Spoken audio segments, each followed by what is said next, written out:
మన కళ్ళ ఎదుటనే రైల్వే కోడూరు ఎమ్మెల్యే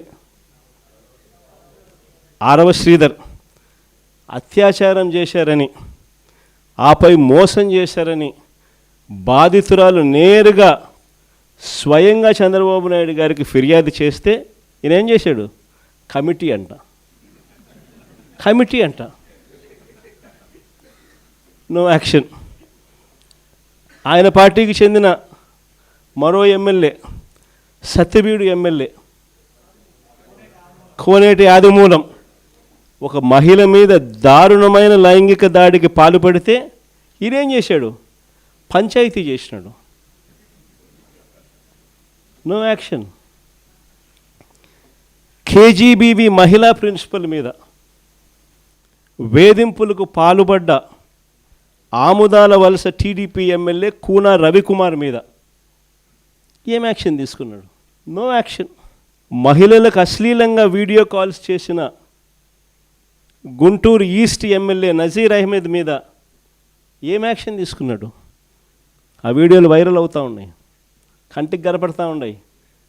ఎమ్మెల్యే చేస్తూ ఉన్నాడు, ముఖ్యమంత్రిగా నువ్వు ఉండవు, నీ పార్టీకి చెందిన నీ ఎమ్మెల్యే ఈ మాదిరిగా చేస్తూ ఉన్నాడు, నువ్వేం చేస్తూ ఉన్నావు? No action. మహిళా ఉద్యోగి మీద లైంగిక వేధింపులకు పాల్పడ్డ మంత్రి సంధ్యారాణి పిఏ మీద, ఎమ్మెల్యేల కథ దేవుడు వరకు పిఏల మీద కూడా యాక్షన్ తీసుకోలేకున్నాడు. ఇంకా మీ అందరికీ కూడా తెలిసిందే, ప్రస్తుత టీటీడీ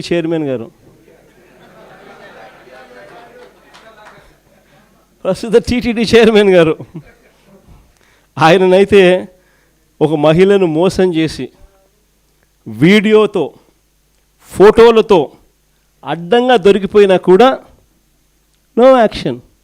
కొద్ది రోజుల కింద ఈ పుట్ట మహేష్ ఇన్సిడెంట్ కన్నా ఇంకా కొద్ది రోజుల ముందు ఆదినారాయణ రెడ్డి అని ఇంకొక ఎమ్మెల్యే, ఆదినారాయణ రెడ్డి కొడుకు ఇదే డ్రగ్స్ తీసుకుంటూ తాను కూడా హైదరాబాద్లో పట్టుబడితే ఏం జరిగింది?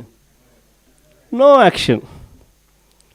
అంతెందుకు, అసలు ఈ మనుషులకు ఇలాంటి భావన ఉంది కాబట్టే ఇవన్నీ జరుగుతూ ఉన్నాయి.